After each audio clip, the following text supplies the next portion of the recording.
Bueno, pues vamos a empezar con este tema. Pues la fauna silvestre y los animales de zoológico son muy diferentes a lo común, a lo que nos enfrentamos, ¿no? Pero también tienen similitudes. Entonces, asociado a ello, pues la mayoría de las técnicas, muchas de las enfermedades y algunas situaciones van a ser muy similares a lo que vemos en animales domésticos. De hecho, las técnicas y en sí la patología de fauna silvestre está basada en todas esas técnicas y todos esos conocimientos, algunos ya expuestos durante la mañana. Entonces, esa va a ser nuestra base. Sin embargo, pues tenemos a la par muchas diferencias, ¿no? Que eso va a ser el gran reto de la patología en fauna. Entonces, tenemos, por ejemplo, diferencias anatómicas, como es la presencia o ausencia de vesícula de manera normal en algunas especies, como son las que se muestran en la primera imagen, o nos podemos enfrentar a situaciones como esta foto que es de un canguro, que a primera vista a lo mejor esta estructura nos va a parecer el ciego, y resulta que es el estómago saculado de un canguro, que así es anatómicamente. O nos va a sorprender el cerebro muy liso de los monos ardilla, o un orificio en la tráquea de los emús, que a veces podríamos llegar a pensar que fuimos nosotros con el cuchillo, o incluso un corazón con dos ápices en un elefante, ¿no? Entonces son cosas que no vamos a ver tan frecuentemente o no vamos a encontrar en especies domésticas. Entonces, siguiendo sobre esa línea, pues antes de empezar, lo primero que hay que hacer es estudiar. Lo ideal es, si sabemos qué necropsia vamos a hacer, pues darle un repaso a la anatomía, a fisiología general, etcétera, ¿no? En ocasiones, pues, no nos va a dar tiempo, pero bueno, es lo ideal. Digo, hay muchas fuentes, hay esquemas en internet, obviamente buscar las fuentes confiables. Me he encontrado con esquemas de cocodrilos con vejiga urinaria y cosas medio raras, ¿no? Entonces hay que buscar fuentes fiables, como son algunos de estos ejemplos. Muchas asociaciones de zoológicos en el mundo tienen ya manuales orientados a ciertas especies, donde ahí vamos a encontrar protocolos de necropsia, revisiones generales de anatomía, hay también revisiones de colecciones zoológicas, hay bases de datos de datos clínicos también o de patología clínica, libros, y bueno, en el último de los casos, pues nunca está de más sacar de pronto el celular en alguna emergencia, ¿no? Sobre todo con cuestiones que a lo mejor tenemos que estar cruzando la información, ¿no? Tener la necropsia o la pieza quirúrgica ahí mismo, sobre todo con placentas es difícil. Entonces, tener la pieza ahí y estar como cruzando la información con lo que...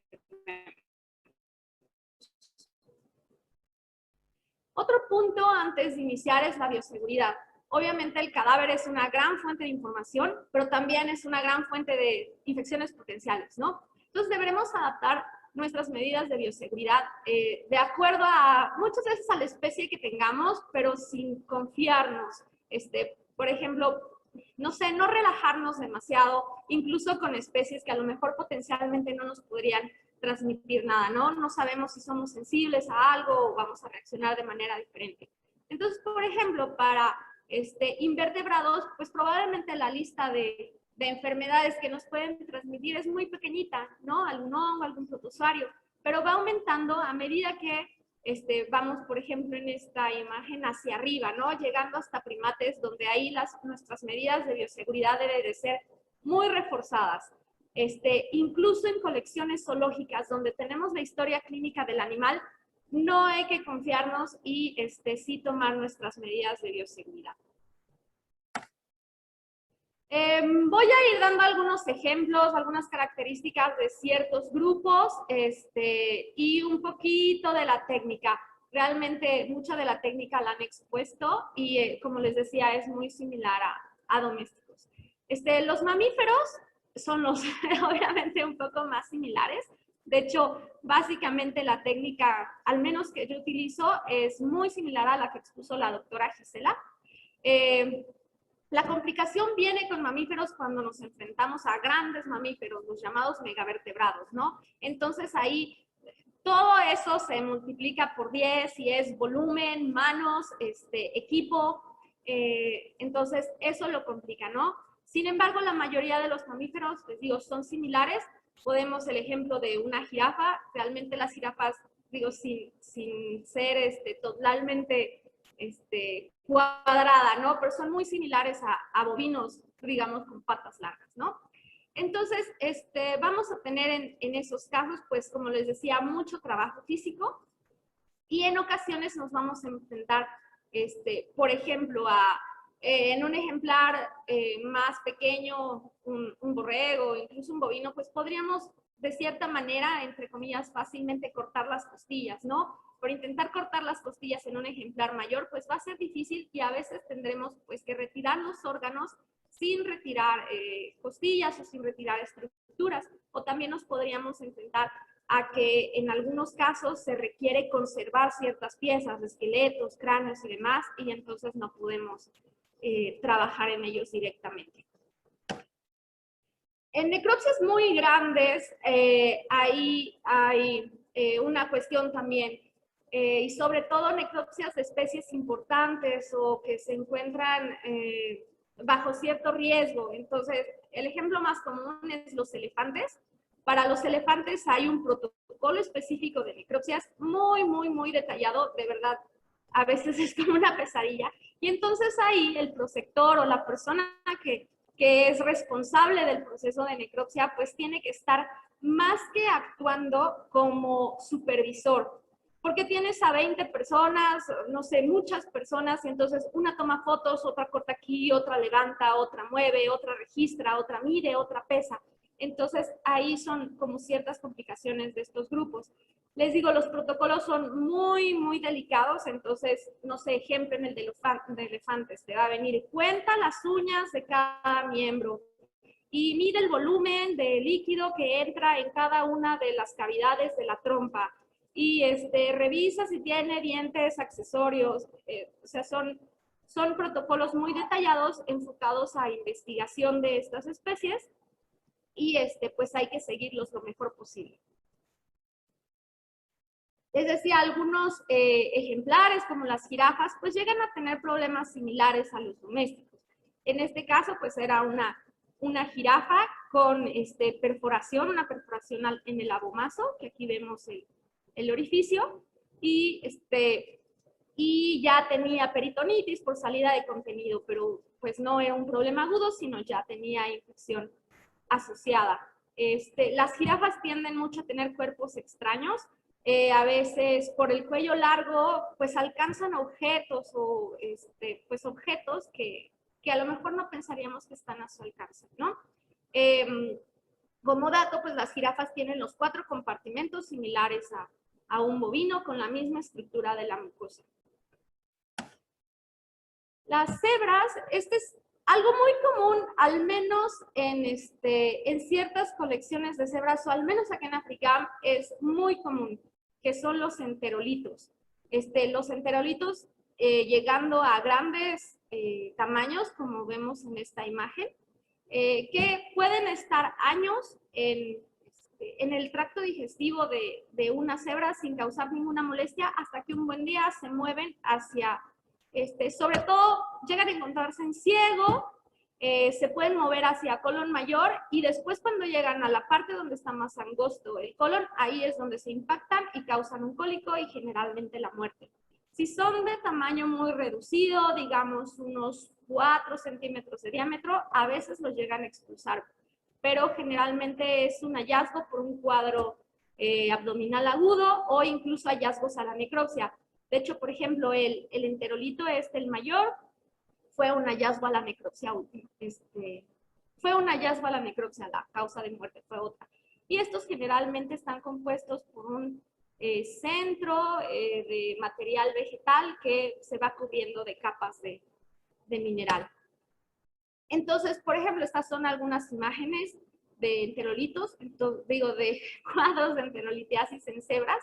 En esto sí fue la causa de muerte, excepto este, que se ven los enteritos relativamente pequeños en el ciego.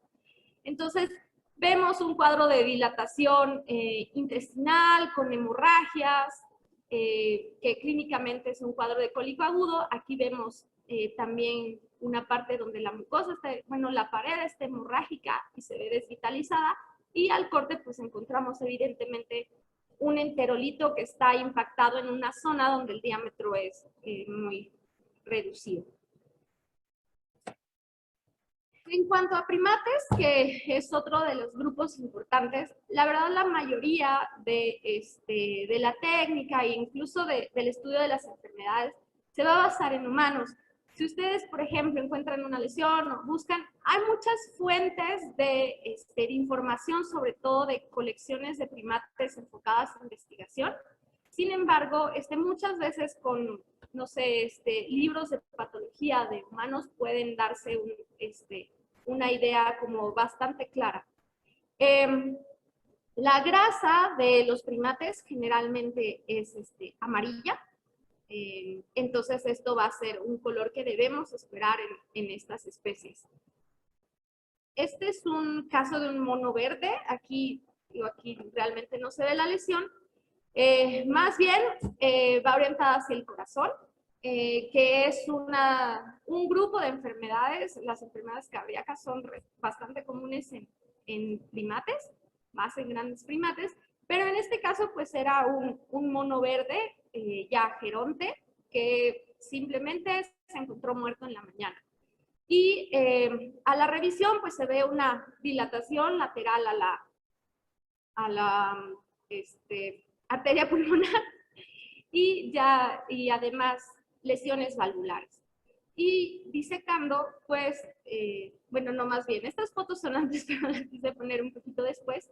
Entonces, la imagen inicial, al ver la necropsia, pues teníamos el corazón y se ve el pericardio oscuro, rojo oscuro y lleno de algo, ¿no?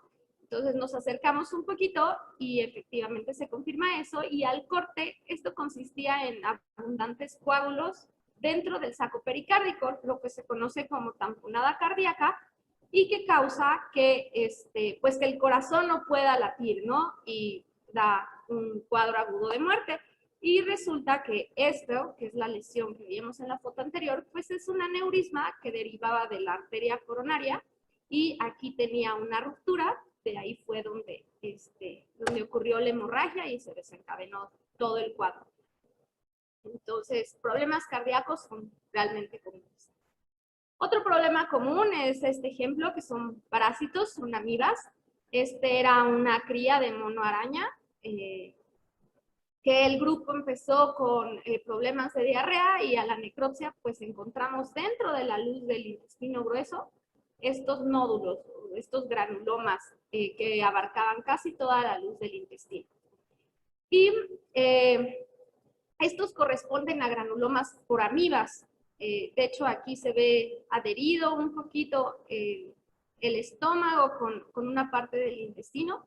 Entonces, estos granulomas pues causaban un daño local, además de obstrucción, y al histopatológico se identificaron amibas. Entonces, esto es bastante común, les digo, en primates. Tiene también una asociación de zoonosis, entonces ahí hay que tener cuidado en la transmisión hacia ambos lados, y reforzando la cuestión de bioseguridad, ¿no? Entonces, este ejemplar, pues evidentemente a la necropsia, pues al hacerla sin cuidado, podríamos contagiarnos también, ¿no? Y además esto de problemas amebianos en primates es muy común en albergues mixtos. Entonces, por ejemplo, si sabemos de la historia clínica que es un albergue donde hay primates y reptiles, esto va a ser súper frecuente. O sea, eso casi nos va a orientar al diagnóstico. Esto es de un tipo de ala felino, de columna, asociados al peso de ellos, a ciertas condiciones de los albergues. Entonces, esto va a ser un hallazgo frecuente. En algunas ocasiones podemos tener ya la historia clínica, sin embargo, si no la tenemos, y es la verdad muy recomendable revisar todas las articulaciones, bueno, no todas, pero las articulaciones principales en felinos grandes, principalmente codos, rodillas, y revisar con detalle la columna vertebral. Entonces, estos dos estructuras, conocidas como ratones articulares, se encontraron en los codos de un tigre de Bengala ya geronte. Digo, por el tamaño, realmente yo los llamaría ratas articulares.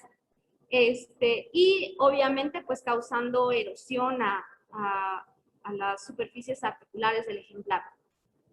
Y en el caso de la imagen de abajo, pues son puentes intervertebrales, sin embargo, notablemente exagerados, además de irregularidades en la superficie ventral de los cuerpos vertebrales, ¿no? Todos ellos causando dolor y alteraciones clínicas en los ejemplares.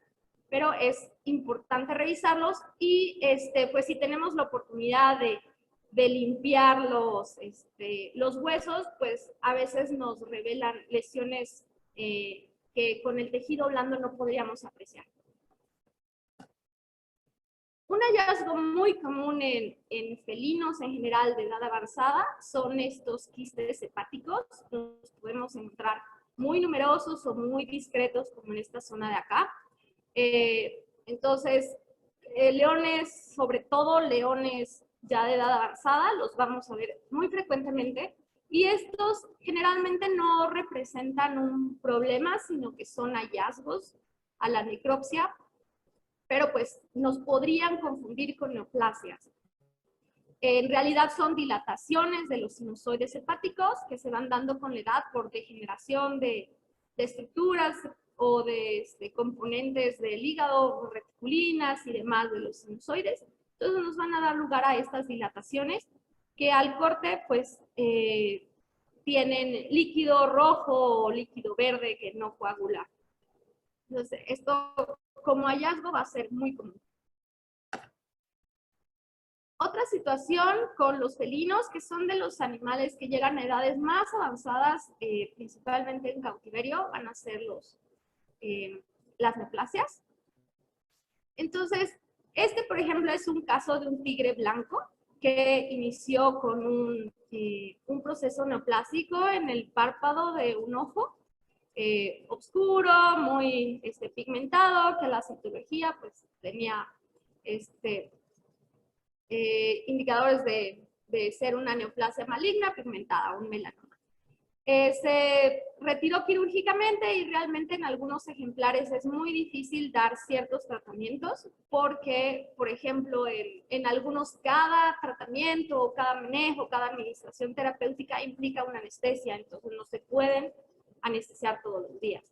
Entonces este tigre, además de edad avanzada, pues progresó y teniendo metástasis hacia los linfonodos retromandibulares y ya la necropsia,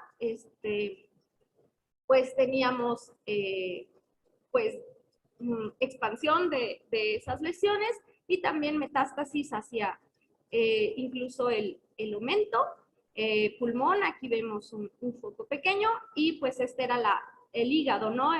El más afectado, que aquí pues es una lesión difícil porque tenemos un poquito la combinación de los quistes que mencioné en las diapositivas anteriores, sumado o mezclado con las lesiones metastáticas de la neoplasia. Entonces, estas van a ser pues lesiones relativamente frecuentes, ¿no?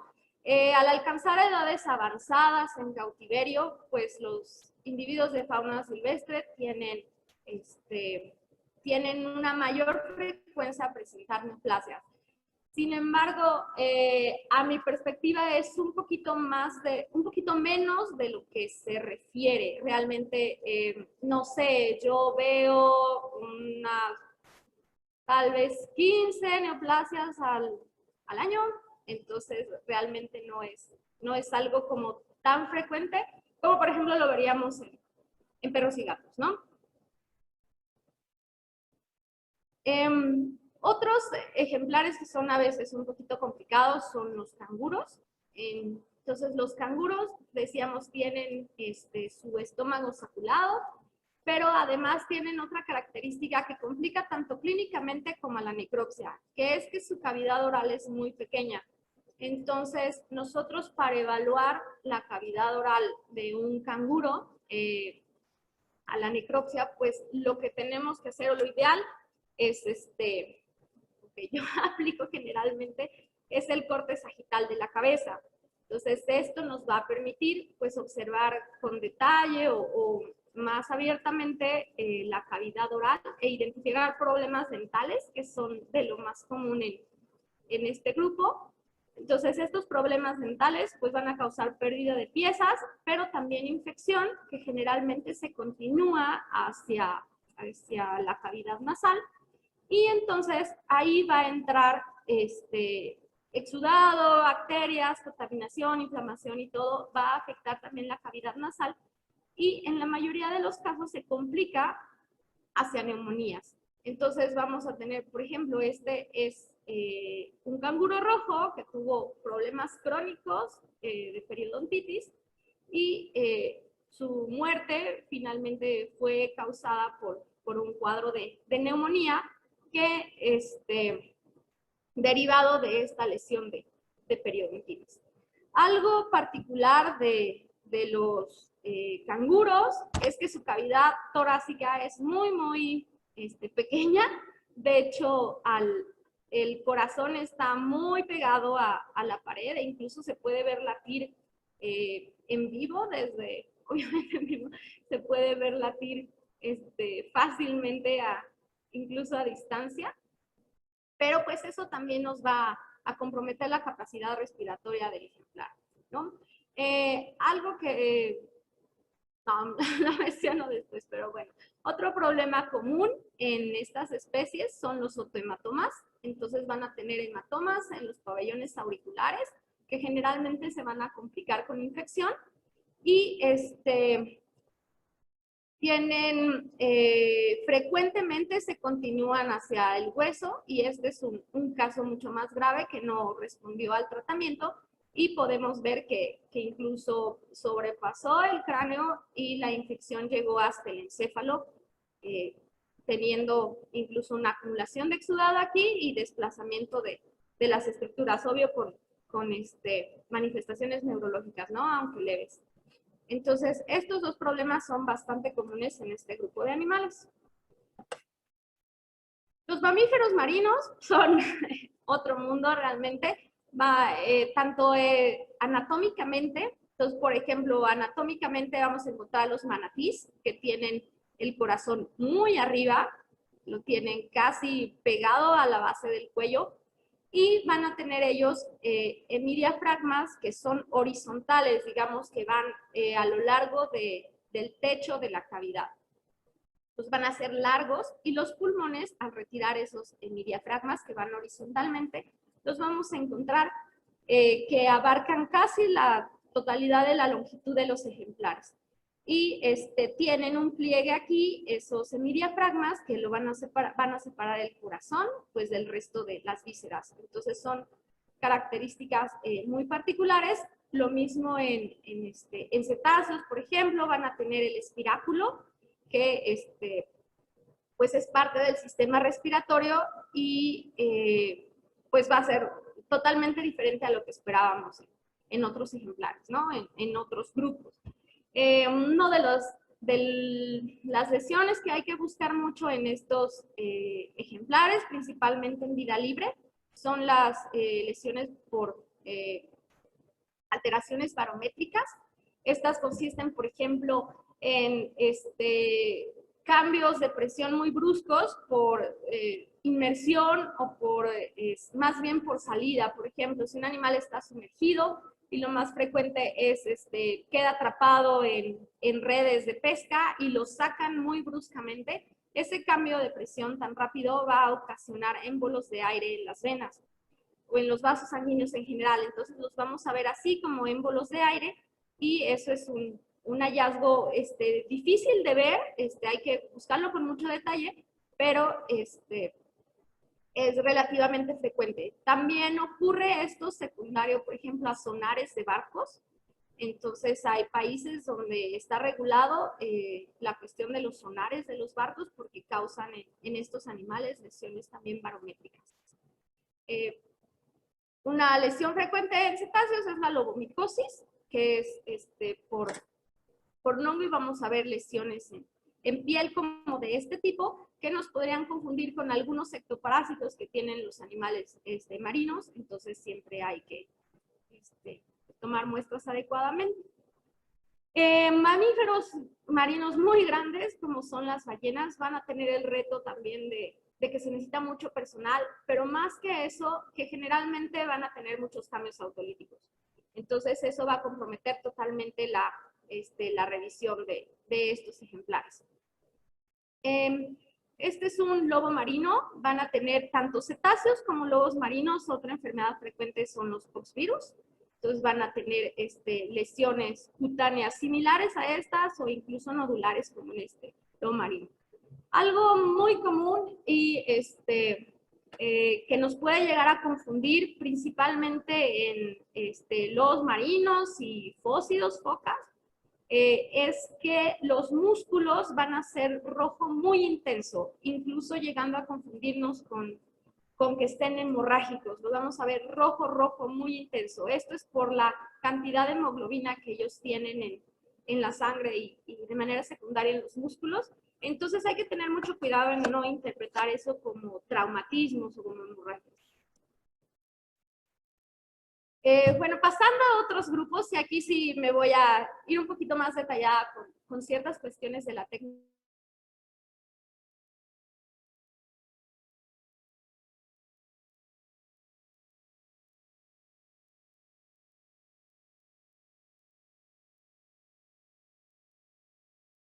Entonces, los cocodrilos tienen la piel muy gruesa. Yo hago todo con cuchillo, casi todo con cuchillo. Sin embargo, los cocodrilos sí prefiero hacerlos con bisturí. Te llevas el filo del cuchillo y no vas a llegar a ningún lado. En cambio, con el bisturí es relativamente fácil.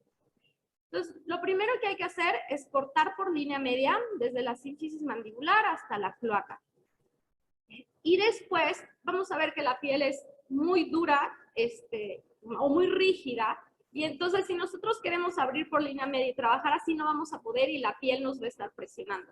Entonces lo que debemos hacer es hacer dos cortes aquí, como adelante, atrás de los miembros torácicos y adelante de los pélvicos, para hacer estas dos ventanas. Entonces lo mismo hacemos del otro lado y eso nos va a permitir que la piel no se nos esté plegando hacia adentro y nos permita trabajar.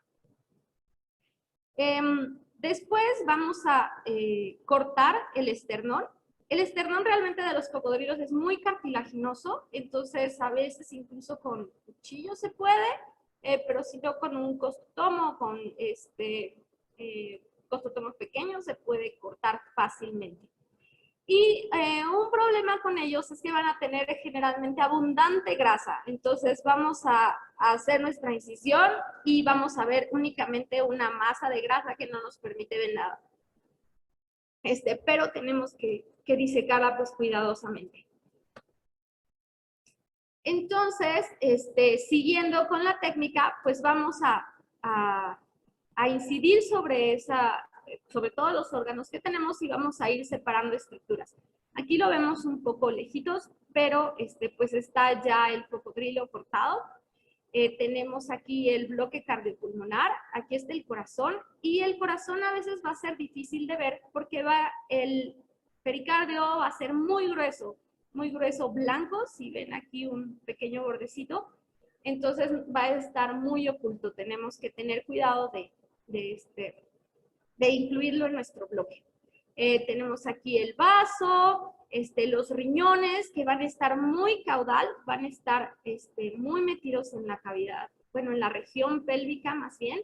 Entonces esos es fácil omitirlos. En general en reptiles hay que tener mucho cuidado de no omitirlos, en cocodrilos, en lagartos, a veces incluso incidiendo aquí hasta la cloaca no los vamos a ver, tenemos que profundizar un poquito más. Hígado, tracto digestivo y este es reproductor, era una hembra. Aquí vemos los folículos y los oviductos. Entonces, ya una vez separado, pues ya podemos revisarlo afuera, ¿no? Algunas características anatómicas, pues los cocodrilos van a tener una curvatura de la tráquea justo en la entrada hacia la cavidad, entonces esto es normal y es lo que los ayuda a no a controlar el flujo de agua cuando abren el hocico. Son los únicos reptiles que tienen 4 cámaras reales en el corazón, entonces van a tener los 2 ventrículos y 2 aurículas, pero las paredes son como muy, digamos, poroso el músculo, entonces no va a ser similar a mamíferos. La verdad es que yo prefiero, en cuanto a reptiles, hacer un corte, ¿cómo se llama? Sagital, digamos, separando, cortando por esta línea y dejar en 2 mitades los ventrículos y las aurículas. Algo muy importante en cocodrilos y en lagartos es esta estructura que se llama, también está acá, que se llama cuerpo graso. El cuerpo graso va a ser en muchas ocasiones un dolor de cabeza. ¿Por qué? Porque si no sabemos que existe, es fácil confundirlo con un órgano, con una neoplasia o con un cuerpo extraño o con cualquier otra cosa. Este cuerpo graso, ¿qué es? Es, digamos, la fuente de reserva adiposa de cocodrilos y lagartos. Entonces, nosotros, aunque tengamos un cocodrilo lleno de grasa entre los órganos, si este cuerpo graso está atrofiado, que atrofiado se ve pequeño y se ve como rosa, como del color de este corazón, se ve y pequeño, ¿no? Significa mala condición corporal, sin importar si todo lo demás está lleno de grasa. ¿Por qué? Porque al ser la reserva adiposa, digamos, utilizable de este ejemplar, nuestra condición corporal, además de estructuras musculares y demás, la vamos a tener que basar en este cuerpo graso.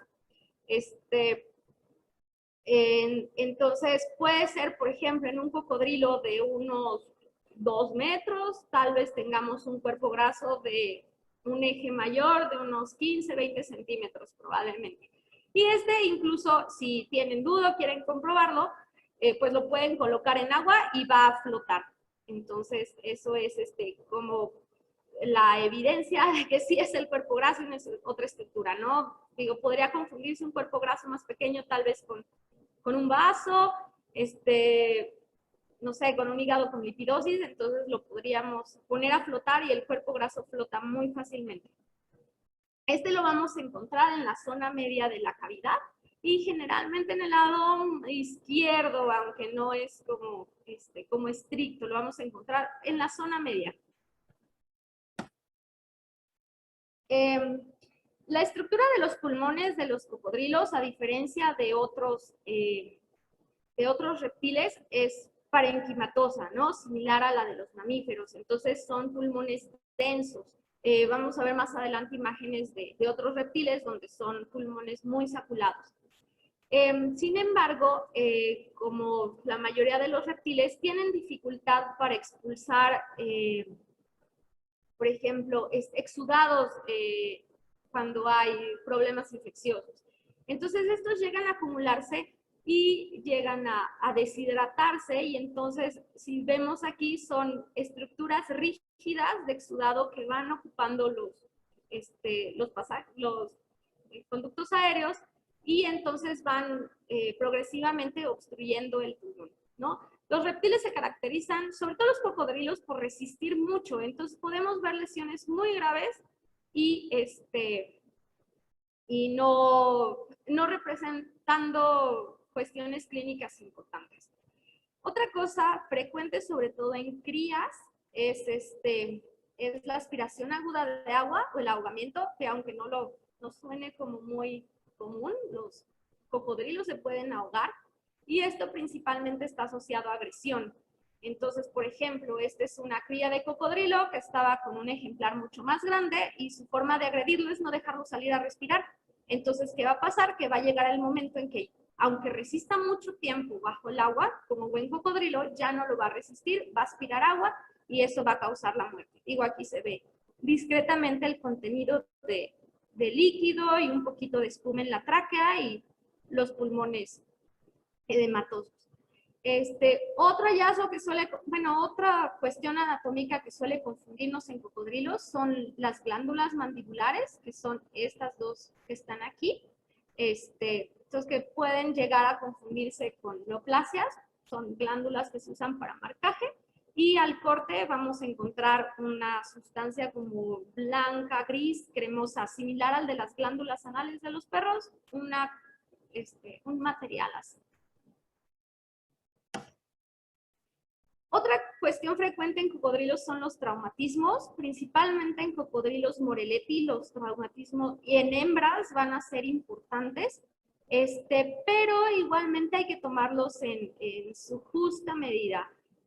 Podemos ver lesiones así como muy evidentes. Esto tiene curación, el color no es así, más bien sería como pero podemos ver lesiones muy, entre comillas, graves externamente, pero lo importante de estas es hacer su evaluación interna. Los cocodrilos tienen una capa de placas óseas en el dorso que se llaman osteodermos. Entonces eso va a funcionar para ellos como una armadura. Muchas veces podemos ver lesiones como esta y en realidad no están penetrando a cavidad ni están siendo profundas. Sí son crónicas, sí afectan al cocodrilo, pero no podemos asociarlas tal cual como una causa de muerte si no evaluamos, por ejemplo, dentro de la cavidad. He visto lesiones muy graves externamente que en cavidad ni siquiera llegan, no comunican, pero pues hay otras que sí llegan a causar infecciones secundarias, ¿no? Y otra cuestión común en cocodrilos es que son muy sensibles de las patas, notablemente sensibles. Entonces las pododermatitis son muy frecuentes y entonces nunca hay que dejar de revisar.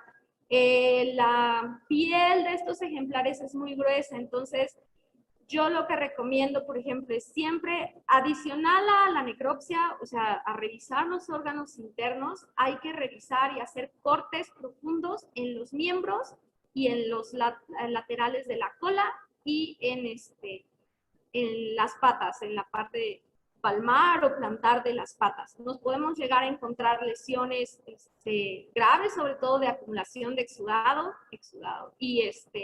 y principalmente ya con comunicación a las articulaciones, que eso muchas veces nos va a desencadenar septicemias. Entonces, a veces podemos ver evidencias de un cuadro séptico en un cocodrilo y no encontramos nada en los órganos internos. Si cuando empezamos a cortar encontramos abscesos en los miembros o muy profundos en las patas, sin lesiones evidentes como a simple vista, ¿no?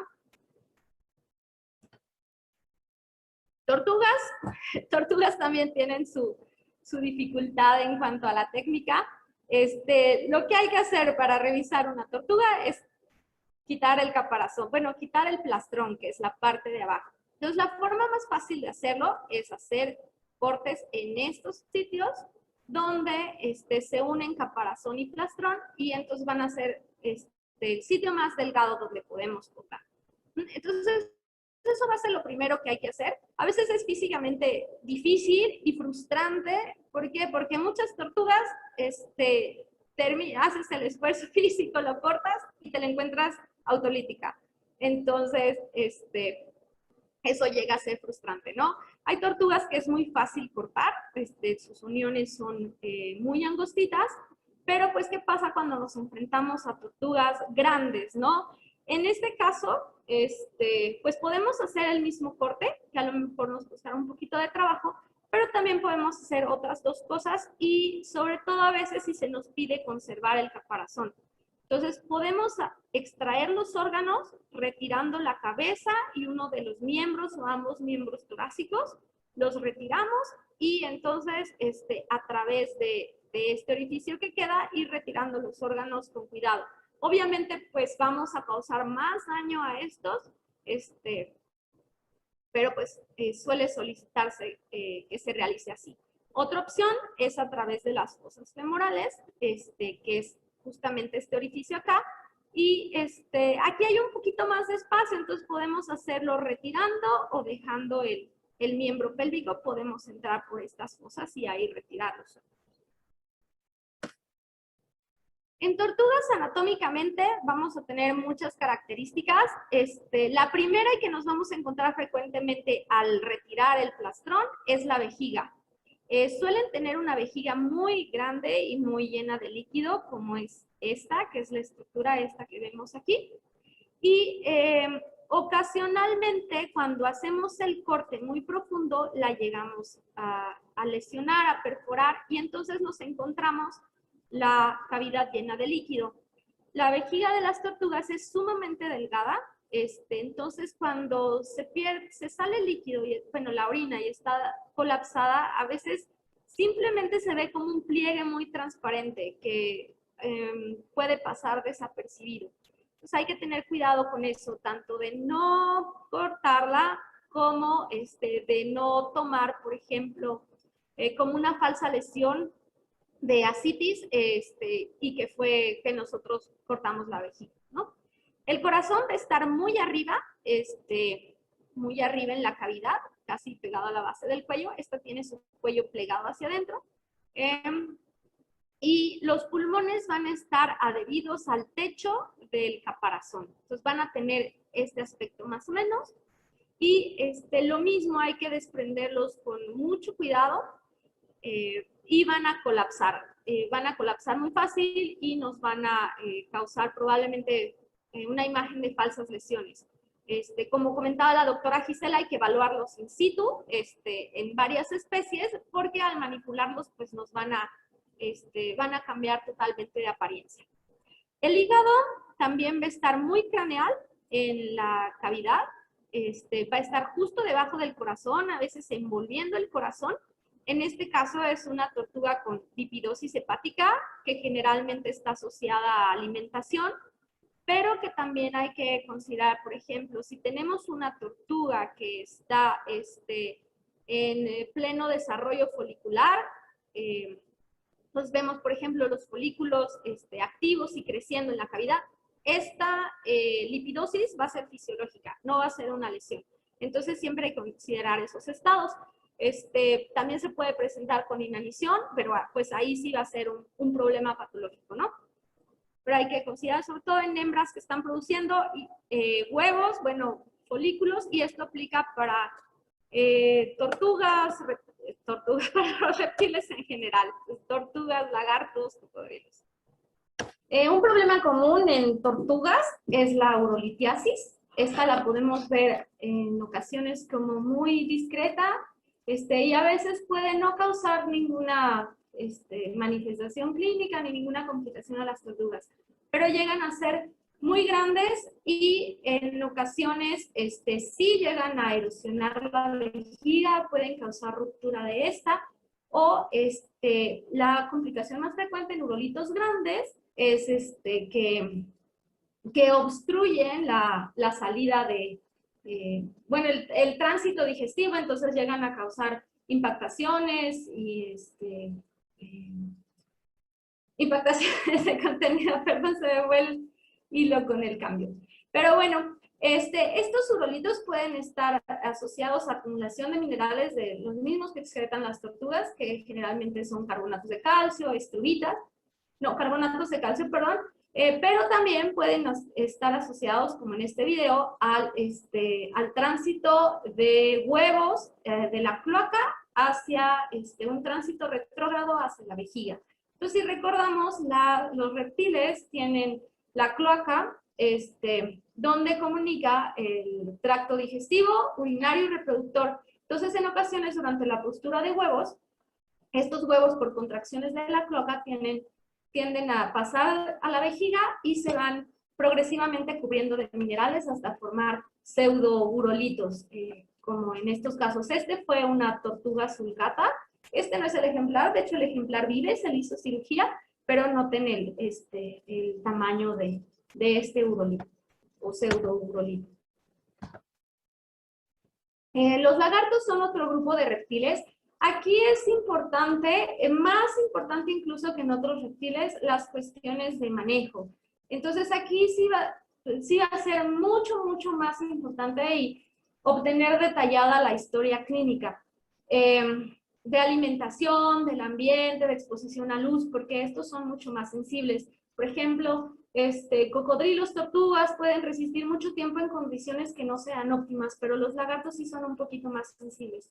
Entonces, en ellos las enfermedades metabólicas, principalmente asociadas a cuestiones de balance calcio-fósforo, pues nos van a dar lesiones como de este tipo en este camaleón, que son lesiones asociadas a fracturas patológicas por deficiencias de calcio o excesos de fósforo, o fracturas mandibulares que a lo mejor son relevantes de evaluar a la necropsia y aunque no sean, como les diré, la causa final de muerte, pero sí comprometen la alimentación del animal, ¿no? Entonces, a lo mejor es algo muy pequeño en sí, pero pues esto va a impedir que coma. Entonces, finalmente, tal vez no sea una lesión grave que ocupa toda la cavidad, pero si compromete la alimentación de estos ejemplares, pues entonces vamos a caer, bueno, va a derivar en la muerte, ¿no? Por inanición. Lo más frecuente en lagartos son alteraciones reproductivas, pero igualmente hay que valorarlas de acuerdo al caso. Por ejemplo, una iguana, que es la imagen del centro, durante la época de postura de huevos va a tener esta cantidad de huevos en cavidad sin que se signifique forzosamente retención o alteración. Estos son huevos como el aspecto que tienen que tener, ¿no? Pero ya cuando se van degenerando, van siendo amarillos, deshidratados, irregulares en su superficie, ahí sí ya podemos pensar en problemas de retención. Pero no por encontrar una gran cantidad de huevos en cavidad, vamos a asociarlo directamente a una distocia y a la causa de muerte.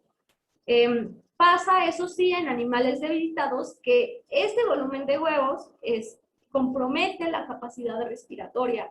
Entonces, si por ejemplo nos puede dar un cuadro de neumonía que a lo mejor consideramos muy leve, pero si es un ejemplar que esté en esta condición, pues nos lo va a complicar mucho más, ¿no? Y sí puede llegar a ser una causa de muerte, y esto como una complicante asociada. Los lagartos igualmente tienen el corazón muy arriba, tienen el hígado muy craneal también, y otro problema asociado a la reproducción es la celulitis por vitelo. El vitelo es la yema de los huevos o de los folículos, y el cuerpo lo va a reconocer como un objeto extraño, no lo reconoce como parte de sí mismo. Entonces, va a generar una reacción granulomatosa secundaria y puede entrar al tracto, al sistema circulatorio y formar émbolos. Entonces, eso también podemos tener como un problema, y lo vamos a ver en ocasiones directamente cuando entramos a cavidad. Vamos a ver este material amarillo, que es yema básicamente, y pues eso nos va a orientar hacia el diagnóstico. Hay algunos reptiles que son vivíparos, como esta abronia. Entonces aquí vamos a ver incluso los fetitos en desarrollo, y en este caso estos son que tienen desarrollo, que son vivíparos, van a tener mayores complicaciones. ¿Por qué? Porque, por ejemplo, sus requerimientos energéticos van a ser mucho más grandes. Entonces, un ejemplar que vemos como mala condición, a lo mejor no encontramos un proceso infeccioso o inflamatorio como tal, pero si lo vemos delgado y está en este proceso, simplemente es un desbalance energético muy fuerte que incluso puede llegar a causar la muerte, ¿no? Sin que encontremos, les digo, una lesión a lo mejor infecciosa muy grave que no sé, la asociamos a la muerte. Las celomitis por vitelo pueden complicarse gravemente. Entonces les digo, aquí ya es un proceso mucho más crónico, donde ya hay una reacción de celomitis o peritonitis bastante fuerte, y con la complicación de que va causando pues adherencias entre los órganos internos y les digo, va complicando el tránsito digestivo. Este es un lagarto vero que tuvo celomitis por vitelo inicialmente, pero o sea, todo visto a la necropsia, pero fue evidente que obstruía el tránsito digestivo y fue, digamos que el evento final de muerte fue perforación intestinal por una impactación crónica. Y lo mismo en lagartos un poquito más grandes, hacemos los mismos cortes aquí laterales que los cocodrilos para facilitarnos la necropsia. Como les decía, en muchos reptiles, los riñones, que son estos, están muy caudal, muy metidos en la cavidad. Estos presentan acumulación de uratosis renal, que también es algo frecuente tanto en ellos como en aves. Lo vamos a ver como un puntilleo blanco, a veces muy discreto, a veces difuso. En los riñones y aumento de volumen. Normalmente serían pequeños y un poco aplanados y más metidos hacia acá, hacia la pelvis. Los pulmones en lagartos son saculados, a diferencia de lo que veíamos en los cocodrilos. Entonces solo son sacos con paredes trabeculadas, que suelen ser estas paredes relativamente delgadas, ¿no? En este caso, pues tiene neumonía bacteriana y la pared está engrosada y presenta acumulación de este material gaseoso. Es importante decir que en reptiles, anfibios e incluso aves, pues el material gaseoso, a diferencia de los mamíferos, se va a presentar muy rápido en el proceso de enfermedad. Entonces, si por ejemplo, un mamífero va a tardar incluso semanas en desarrollar exudado gaseoso o lesiones gaseosas, que son más, digamos, sólidas. En un reptil, ave, anfibio, va a ser muy rápido. De hecho, ellos ni siquiera pasan por un estado realmente purulento, prolongado, ¿no? Del exudado. Entonces, es frecuente encontrar eso y hay que tomarlo, por ejemplo, no por encontrar ese tipo de exudado gaseoso o más denso, lo vamos a asociar a una lesión crónica. Puede ser una lesión relativamente reciente, pero con ese tipo de exudado asociado por las características inflamatorias que tienen las células de estos ejemplares. En serpientes, lo primero que hay que hacer es cortar la cabeza. Los venenos pueden seguir activos incluso después de muertas. No se sabe ni siquiera cuánto tiempo. Entonces, lo primero que hay que hacer es cortar la cabeza. Yo sinceramente lo hago con venenosas, no venenosas y demás. Con todas. Realmente, si van a ponerse a pensar si es venenosa o no venenosa y la manipulan y ocurre un accidente, mejor todas. Y lo ideal es colocarlas en un frasco con formol que va a inactivar las enzimas del veneno y nos va a prevenir accidentes. La incisión para las serpientes se va a realizar en esta parte, en las escamas laterales adyacentes a las escamas ventrales de la serpiente. ¿Esto porque si nosotros incidimos por línea media, ahí las costillas llegan hasta las escamas laterales. Entonces, si nosotros incidimos por aquí, vamos a entrar directamente a la cavidad celómica y es muy probable que dañemos los órganos internos. Entonces, lo mejor es entrar lateral. Algo que he visto mucho en serpientes y que a veces no se le da mucha importancia es la piel, tanto clínicamente como a la necropsia. La piel va a ser un indicador del estado general de la serpiente. Podemos encontrar las escamas así deshidratadas, con costras, zonas hemorrágicas o con pérdida de escamas o que incluso se desprenden fácilmente. Y estos hallazgos los he visto muchas veces asociados no solo a procesos a lo mejor bacterianos o fúngicos de la piel, sino que en ocasiones van a estar ya asociados a procesos sistémicos e incluso septicemias. Entonces vemos que muchas van a tener lesiones en piel. Después de hacer nuestro corte lateral, vamos a desprender con los dedos la piel hacia los lados. Se va a hacer mucha cuestión manual para evitar dañar los tejidos de la cavidad, ¿no? Hasta conseguir estar como en esta parte que tenemos la piel hacia los lados. Y vamos a tener los órganos inmersos dentro de las costillas, que son como si fueran medios círculos, no van a ser costillas, no se van a cerrar, sino que van a ser medios círculos y van a contener todos los órganos internos cubiertos por una membrana que básicamente es el peritoneo. Posteriormente, pues ya aquí se ve discretamente la membrana, acá se aprecia un poco más. Vamos a ir disecando con los dedos y haciendo algunos cortes con bisturí o con cuchillo, incluso con tijeras, para ir sacando los órganos poco a poco con las manos, retrayéndolos desde la base de la cabeza, bueno, ya una vez retirada la cabeza, y hacia caudal, hasta quedar digamos, el cuerpo de la serpiente completamente carente de órganos. Algunas cuestiones anatómicas. Las serpientes, los bóidos, boas y pitones van a tener los dos pulmones desarrollados, van a ser largos, casi todos los órganos de las serpientes son alargados, y los dos pulmones van a estar desarrollados. En otros ejemplares solamente uno está desarrollado, y el otro va a estar únicamente como un saco transparente. Entonces hay que tener cuidado con no interpretar eso con que no tiene un pulmón. Les decía, todos los órganos son alargados. Este es el hígado, igualmente alargado, y aquí vemos cómo vamos cortando la membrana superficial que cubre los órganos, bueno, el peritoneo, y vamos exponiendo el hígado. Este es el aspecto de la mucosa de un pulmón, de una serpiente, de una pitón.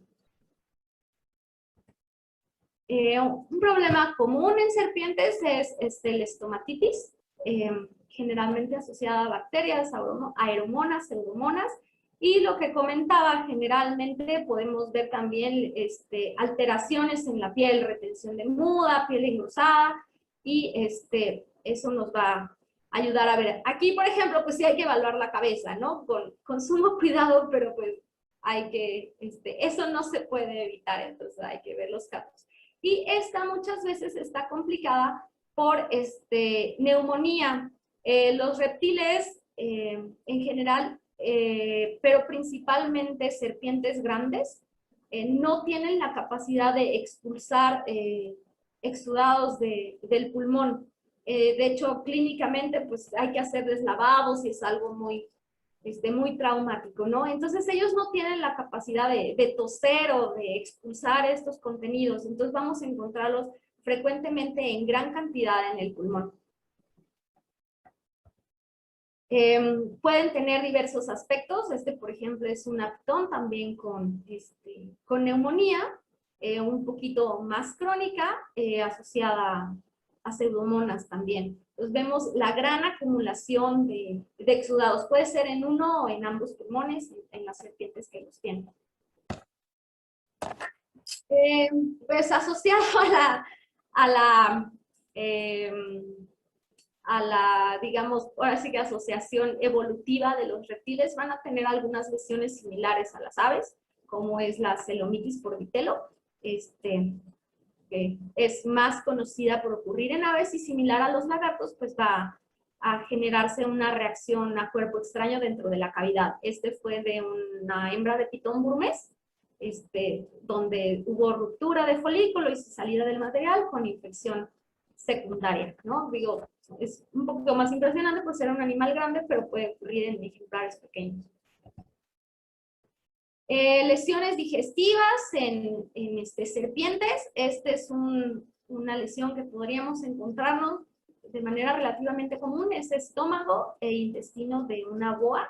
Entonces, este aspecto rugoso, engrosado de la pared estomacal e intestinal es muy frecuentemente asociado a monocercomonas. Monocercomonas son protozoarios similares a tricomonas, que van a proliferar en la mucosa y nos van a dar este aspecto.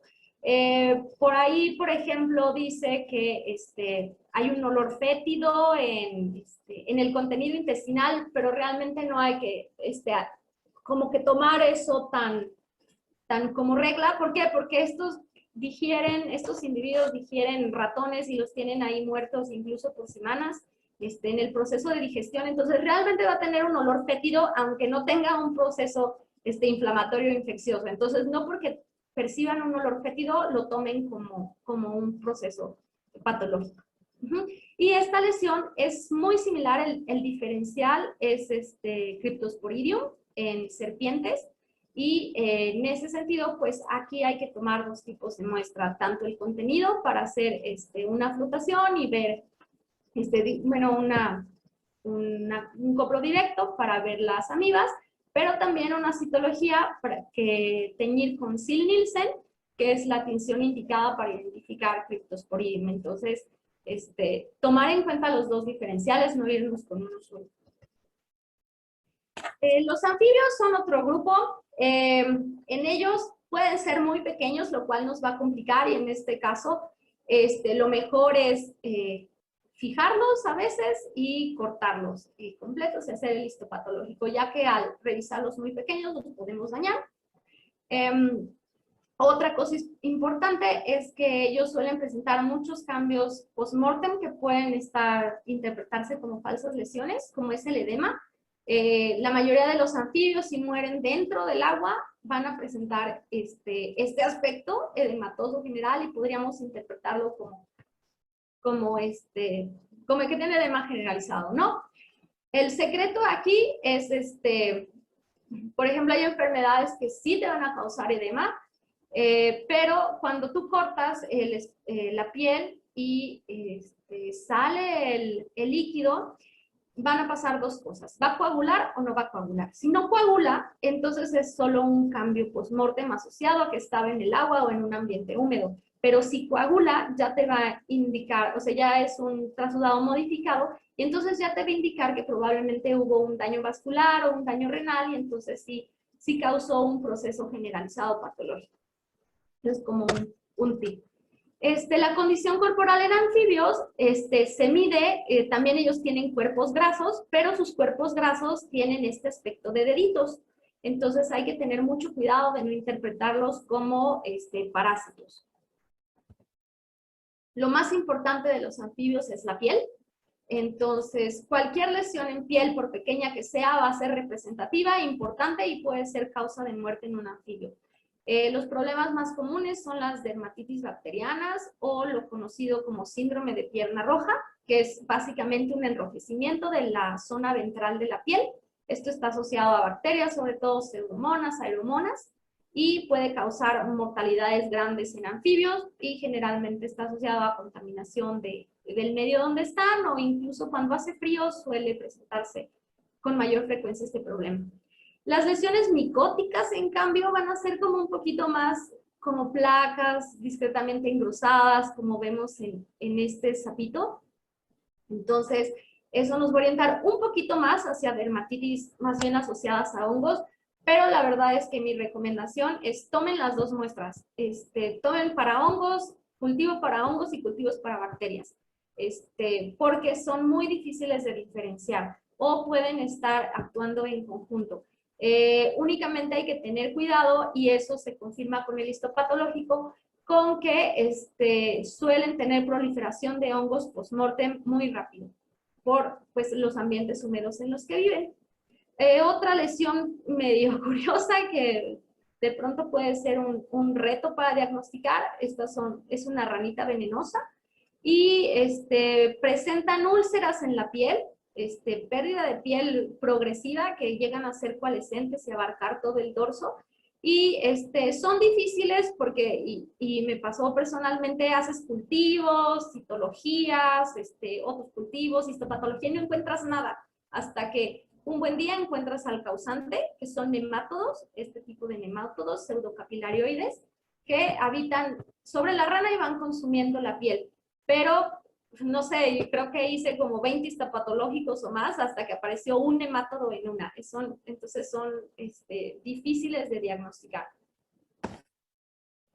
Para las necropsias de anfibios, un consejo es no incidan por línea media.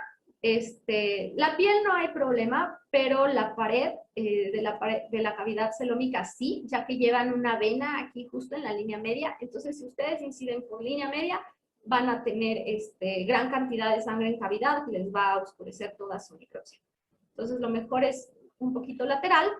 Un órgano que nos va a dar muchos indicadores es el hígado. Aquí tenemos varias imágenes de hígado. Este es un hígado como debe ser.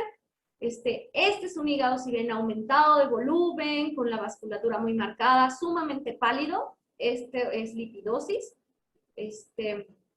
Estos dos son hígados muy oscuros. Los reptiles, anfibios, tienen unas células en el hígado que se llaman melanomacrófagos. Entonces suelen proliferar en procesos patológicos, en estimulación antigénica.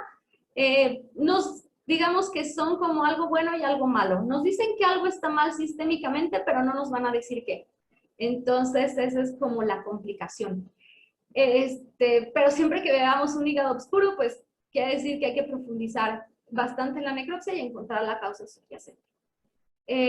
Hallazgos comunes, bueno, anatómicos, digo, cuestiones anatómicas, los pulmones de las sapos, ranas van a ser de este tipo, como sacos transparentes, y es común que se colapsen al revisarlos o incluso simplemente por descomposición suelen colapsarse y ser muy, muy, muy pequeñitos, solamente como un tejido delgadito, muchas veces pigmentado como gris oscuro. Y hay que tener en cuenta también la actividad reproductiva. Estos son huevos en desarrollo de los anfibios. Unos anfibios complicados son las salamandras. Las salamandras tienen una fase de vida tanto acuática como terrestre y son el mismo animal. De hecho, este es la misma especie. La mayor diferencia son la presencia de branquias en la fase acuática, pero van a tener enfermedades propias de una fase o de otra. La anatomía, igual hay que tomarla con cuidado. Les digo, lo principal son las branquias. Estas se van a colapsar fácilmente al retirarse del agua, entonces las podemos ver muy pequeñas. Este es su aspecto normal, pero pues no por eso lo vamos a tomar como una alteración, ¿no? Podemos incluso cortar un fragmento, colocarlo en agua y ahí veremos cómo se expanden un poquito y podemos evaluarlas mejor. Lo mismo, si incidimos por línea media, como vemos aquí, vamos a afectar nuestra necropsia con notable hemorragia que probablemente nos oscurezca el campo. Entonces, la piel también es un poquito turgente, hay que hacer los mismos cortes que hacemos en cocodrilos para hacer ventanas. Otras cuestiones anatómicas, igual el corazón está muy hacia arriba, pegado casi a la base de la cabeza. Los pulmones van a variar de acuerdo a la especie. Esta es una salamandra japonesa gigante, esto es su pulmón, son pulmones muy alargados. Va a haber especies donde los pulmones no estén desarrollados, ahorita lo vamos a ver. Estos son folículos activos y el resto es el tracto digestivo. Entonces les decía, va a haber especies donde los pulmones son prácticamente inaparentes, es este tejido de aquí, y principalmente en su fase acuática, donde las branquias son más importantes, o pueden estar semidesarrollados. En la fase terrestre, el principal problema son, igual que otros anfibios, dermatitis micóticas y bacterianas. Aquí esto tenía un tratamiento con azul de metileno. Toda la piel que vemos clara son lesiones, en este caso bacterianas. Y otro hallazgo frecuente son los nemátodos, principalmente en el estómago, de las salamandras, que sí pueden llegar a causar graves pérdidas de peso e incluso la muerte. Algo muy común y hasta incluso medio tétrico de las salamandras es que el corazón va a seguir latiendo mucho tiempo después de muertos. Entonces, esto no significa que no estén muertos, hay que buscar otros indicadores, como en los ojos, si están opacos o no, el flujo de sangre, o sea, una cosa es que el corazón lata y otra cosa que fluya sangre a través, ¿no? Movimientos de peristalsis, pero sí llegamos a ver el corazón latiendo mucho tiempo. En cuanto a aves, me parece que se va a tocar el tema, pero algunos aspectos como muy particulares en fauna silvestre de zoológicos son La presencia de grasa va a ser importante. Una ave obesa, sobre todo silvestre, eso va a comprometer totalmente su capacidad de vuelo perdón, de vuelo y su capacidad respiratoria. Entonces, el encontrar aves obesas, al menos en fauna silvestre, es malo. Hay que tomarlo como un hallazgo que hay que señalar a la necropsia. Cuestiones anatómicas van a tener con frecuencia las aves acuáticas o aves que suelen hacer inmersiones, por ejemplo, pelícanos, fragatas que van volando y se sumergen rápidamente para pescar, van a tener este aspecto de enfisema subcutáneo. Se ven como burbujas en toda la región ventral. Esto es una continuación de los sacos aéreos y es una condición anatómica normal que les va a servir para amortiguar esas caídas en picada. Entonces no hay que tomarlo como enfisema, ¿no? Otra cosa importante es las aves tienen muchos capilares dentro de las trabéculas del cráneo. Entonces, por ejemplo, en estas dos imágenes, estos únicamente son hallazgos asociados al proceso agónico de las aves. No son traumatismos, no son hemorragias cerebrales, sino simplemente son ruptura de capilares asociados al proceso de muerte. En algunos sitios se ha también considerado como una lesión indicativa de encefalitis por virus del oeste del Nilo, pero no es como una regla. O sea, realmente es mucho más frecuente que encontremos únicamente como proceso agónico. Obviamente hay que tener cuidado y para eso evaluar ya el encéfalo como tal de otras condiciones que sí son traumatismos verdaderos, ¿no? Aquí ya tenemos depresión del cráneo, o estas, si se fijan un poco, se ven como más profundas, y no sé cómo explicarlo, pero el encéfalo se ve como muy pegado hacia el cráneo. En cambio, en esta es como si viéramos un espacio, vemos las trabéculas como, bueno, el cráneo muy poroso, y como por debajo sabemos que está el encéfalo, pero no lo llegamos a ver. Y aquí es como si estuviera muy pegado o apretado dentro de la cavidad craneana. Entonces, eso ya nos va a indicar que sí es un traumatismo verdadero, o pues incluso en la apariencia de la piel, como en este caso. El contenido digestivo es importante de evaluar en aves, aunque hay algunas situaciones que nos pueden confundir. Por ejemplo, este material como café suele ser asociado a bilis digerida, incluso apariencia del intestino. Entonces, un animal que no se ha alimentado, continúa la bilis saliendo hacia el intestino, se degrada un poco, se mezcla con moco y nos da este aspecto que a veces nos puede parecer hemorrágico. Entonces hay que tener cuidado con eso, principalmente en ausencia de alimento, hay que tomarlo con reserva. Por ejemplo, es un caso de proventriculitis con parásitos, y aquí sí hay hemorragia. Si lo vemos es sumamente similar, o sea, realmente es café oscuro, muy similar. Un tip es tomar con un hisopo, colocarlo en el guante, y a veces se llega a ver como cierto tono verde cuando es bilis. Pero lo mejor que podemos hacer es hacer una prueba de sangre en heces, que es muy fácil, y ya con eso lo comprobamos. Otra apariencia del ventrículo es este color verde. Esto es reflujo de bilis, generalmente asociado a inanición. Problemas frecuentes, megabacteriosis, sobre todo en citácidos, en pericos. Este es el aspecto normal del coilin, o la capa de queratina del amollejo proventrículo, y esta es una con megabacteriosis, que no son bacterias, son levaduras que proliferan, pero pues afectan la mucosa, se ve así pálida, esponjosa, se fragmenta, y esto compromete totalmente la digestión, ¿no? No va a dejar que el ave digiera adecuadamente el alimento, y pues va a causar, la mala digestión y pérdida de condición. Aspergilosis es sumamente importante, principalmente en rapaces. Siempre que haya una historia clínica de un rapaz con problemas respiratorios, hay que pensarlo primero en aspergilosis. Entonces, en este caso son sacos aéreos muy engrosados. Acá se ven las estructuras fúngicas, y por acá también. Clostridiasis es más asociado a fauna silvestre. Podemos ver gran mortalidad de patos en vida libre, lagos, lagunas, incluso parques. Lo triste de la clostridiasis es casi no haber lesiones concluyentes o patognomónicas, pero algo que les puede orientar y que es relativamente frecuente es el hallazgo de larvas de insectos dentro del tracto digestivo de las aves afectadas.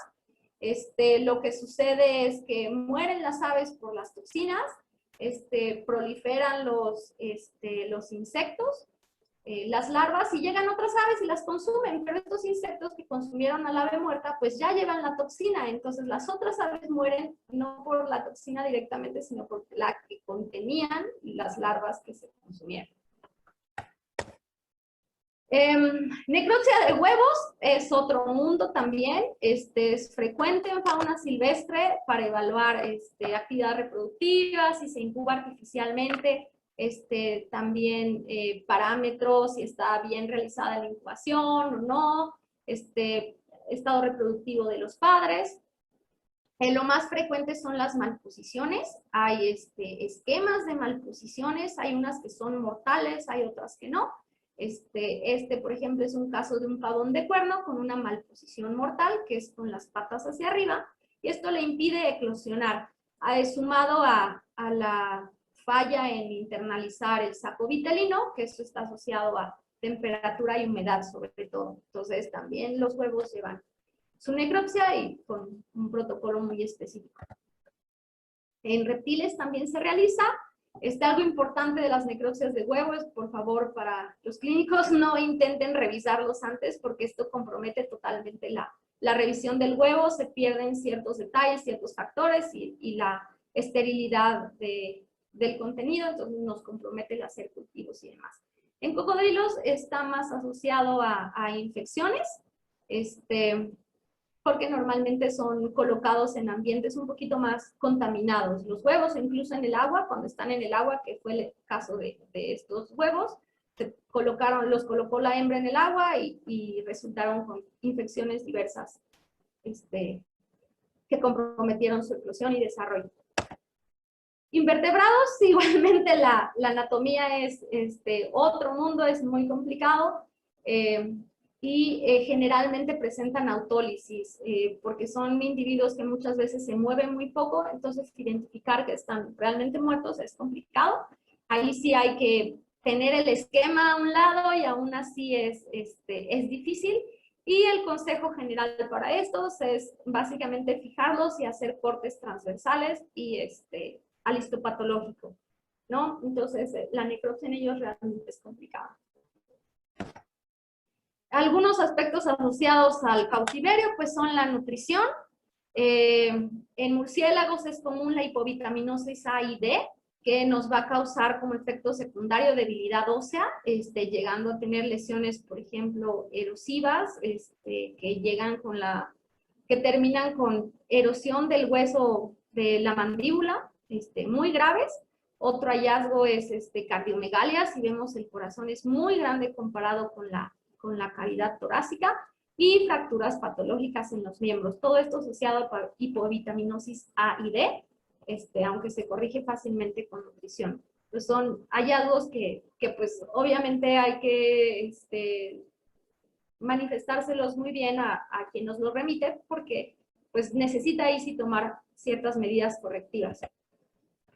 Otro nutricional son los colesteatomas en suricatas, suelen tener colesteatomas sumamente grandes, sin muchos efectos clínicos, y esto es una cuestión común en cautiverio.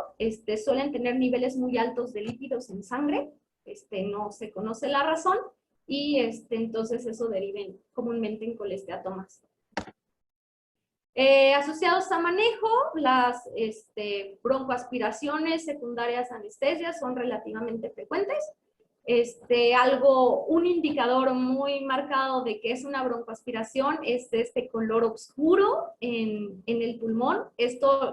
Muchas de las bacterias entéricas van a producir ácido sulfídrico que le va a dar un color oscuro a las lesiones en pulmón. Entonces eso podemos tomar con relativa seguridad como broncoaspiración.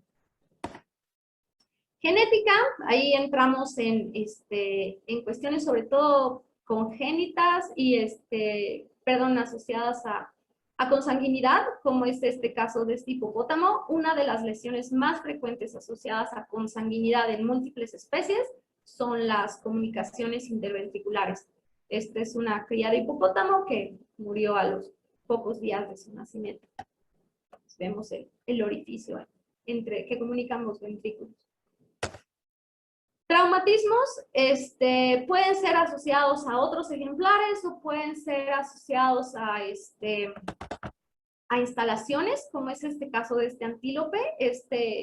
Por un estímulo repentino se lanzó contra la cerca y entonces vemos esta posición es muy clásica de esos eventos de lesiones traumáticas cervicales. Esta posición es muy clásica y vemos aquí fractura de la columna y la lesión hemorrágica, entonces son frecuentes.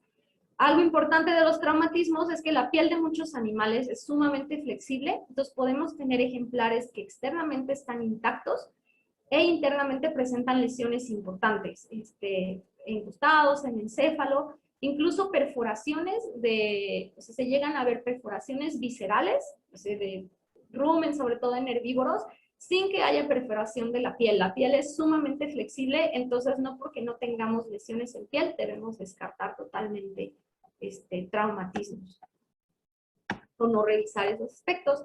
Por ejemplo, este Oryx tenía lesiones relativamente discretas externamente, la piel acá estaba intacta y sin embargo vemos extensos traumatismos ya al realizar los cortes. Los animales además resisten muchísimo. Hay otros más evidentes, pero que también hay que tomar ciertos aspectos de la necropsia, hay que evaluarlos bien. Los capibaras tienden a pelearse así, entonces son lesiones muy graves, muy graves, traumatismos muy severos, pero también los hacen post-mortem, entonces un ejemplar que está agonizando, moribundo, pueden hacerlo post-mortem. Si vemos la diferencia entre estas imágenes, que está la hemorragia tal cual, y estas que son lesiones post-mortem, pues no tienen hemorragia asociada. Entonces, esto también hay que considerarlo mucho. Hay animales que hacen depredación de sus congéneres. Entonces, no por ver estas lesiones, pues lo asociamos directamente la muerte a traumatismo, sino hay que evaluar todo el ejemplar. Las parasitosis, muchas son comunes a especies domésticas, Parascaris, Cysticercus, Oestrus, Hemoncus, Ascaridias, en aves. Entonces, van a ocurrir con frecuencia, en algunas ocasiones sin mayores efectos clínicos, pero va a haber animales que van a ser sumamente sensibles a algunos parásitos. Ejemplo es, por ejemplo, los camélidos, los camellos y otros camélidos son sumamente sensibles a tricuris. Tricuris, este es el parásito, entonces nosotros generalmente vamos a ver la parte externa, pero todo esto, que es la cola, digamos, va a estar inmerso en la mucosa, entonces va a causar lesiones sumamente graves, incluso granulomatosas ya a nivel histopatológico, diarreas crónicas y demás. Entonces, a lo mejor podemos ver, por ejemplo, una cebra en este caso con parascaris, con una carga fuerte de parascaris sin llegar a ser obstructiva y la cebra no tiene ninguna lesión. Pero podemos ver un camello con escasos tricuris, que este no es el caso, y ya puede ser una causa importante a la necropsia de debilitamiento e incluso de la misma muerte que sí ha llegado a ocurrir en camellos, sobre todo jóvenes, por parasitosis asociadas a tricuris. Un desbalance energético y pérdida de peso muy grave. Sarcocistis es otro importante en aves. Aquí hay una cuestión. Sarcocistis es un parásito que lo contiene los tlacuaches en su tracto digestivo. Los tlacuaches son zarigüeyas, de otro país, en su tracto digestivo. Estos van las aves del Nuevo Mundo, que es América, como es este periquito, es amazona, puedes llegar a ver a la necropsia, estos son los quistes parasitarios, lo puedes ver numerosamente y no le va a causar ningún daño al ejemplar. Pero el problema es cuando son en aves del viejo mundo, o sea, Asia, Australia, Europa, África, todas esas aves, ahí como no evolucionaron con el hospedador, que es primario, que es la zarigüeya, van a ser muy sensibles a este parásito. Entonces, si nosotros en ese tipo de especies encontramos, ahí el parásito sí va a ser muy grave y esto ni siquiera lo vamos a encontrar. Las lesiones por sarcocistis son agudas, el parásito puede matar a un individuo en 24 horas sin ningún signo. Entonces, cuando veamos edema pulmonar como muy marcado, patomegalia, esplenomegalia, vamos a asociarlo, y es un ave del viejo mundo, podemos asociarlo con mucha frecuencia a sarcocistis. Llegan en fauna silvestre, llegar casos de cacería. Esto es una osa con esquirlas de un disparo y tenía problemas neurológicos y fue una eutanasia. Si vemos, había ciertas esquirlas inmersas en el cerebelo, aquí un poco de lesión en el encéfalo, en la parte craneal del encéfalo asociado a ello. Entonces, también en estos ejemplares de vida silvestre hay que evaluar ciertos aspectos asociados a cacería. No es tan frecuente en México, en Estados Unidos sí es mucho más. También entra la patología de fauna silvestre en la conservación. Hay animales como este ajolote de los que ni siquiera la anatomía, las enfermedades o algunos procesos han sido descritos. Entonces ahí también hay que hacer incluso la necropsia mucho más detallada porque hay que describir cosas que ni siquiera están descritas, ¿no? Y tomar todas las muestras posibles de parásitos incluso para apoyar la conservación. O en algunos casos, pues evaluar poblaciones silvestres, pues también se hacen necropsias, ¿no? Estos son flamencos en Yucatán, entonces se hacen necropsias tomando histopatológicos, cultivos, pruebas, contenidos digestivos para evaluar poblaciones silvestres. Ahí sí, sobre todo en silvestres, hay que tomar de todo, porque no tienes una referencia de qué puede pasar, ¿no? Incluso si es un ejemplar que en necropsias no tiene lesiones, hay que tomar de todo.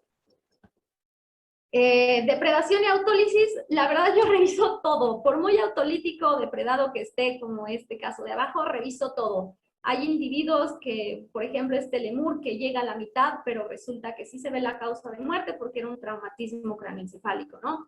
Entonces, hay que hacer todo. Yo siempre digo hay que hacer todo.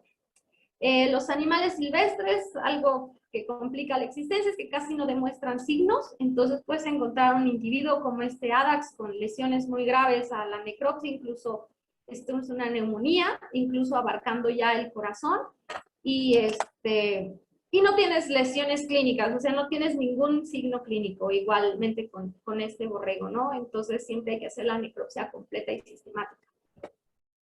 Hay ciertos factores que hay que considerar si son solo hallazgos o no.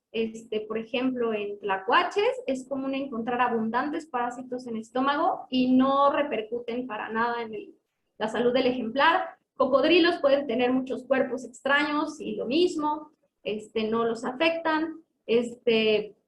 Besoares o tricobesoares, estos son de Pecaris, ahí sí podemos encontrar unos pequeños que no afectan para nada, pero otros como este grande que llegan a ocupar toda la cavidad y ya comprometer el individuo. Otras lesiones simples externamente que pueden derivar en este antílope tenía septicemia por esa lesión, por una cornada. Lesiones muy aparatosas, este es un besoar gigante de una jirafa, que igualmente a pesar del tamaño fue un hallazgo. Algunas falsas lesiones, como las glándulas parótidas en los sapos, que nos pudieran confundir con abscesos, o la vascularización en el cuello de las palomas, que es normal, que nos podría confundir con hemorragias por traumatismos.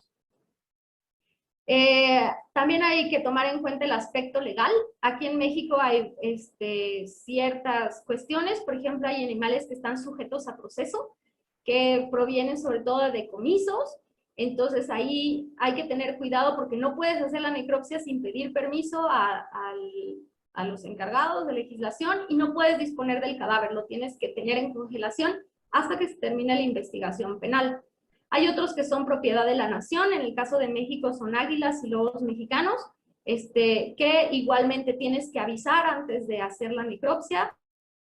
Y hay otros que son en áreas naturales protegidas, o UMAS en México. Ahí hay que tener cuidado, sobre todo si llegan a hacer necropsias de fauna silvestre. No pueden llevarse nada porque es ilegal. Entonces, si ustedes quieren incluso tomar muestras para histopatología, un cultivo, una cetología, lo que sea, necesitan un permiso para tomarlo. Si no, se pueden meter en problemas legales pesados, al menos en México. Y pues por último, ahora sí me colgué un poquito, hacer un diagnóstico integral, reforzarse con todas las herramientas clínicas de investigación y todo que tengamos para no solo decir es una neumonía, sino es una neumonía causada por Pasteurella, sensible a, no sé, sulfas, ¿no? Llegar lo más profundamente al diagnóstico que se pueda. Ay, bueno, eso sería todo de mi parte. Les agradezco mucho su atención.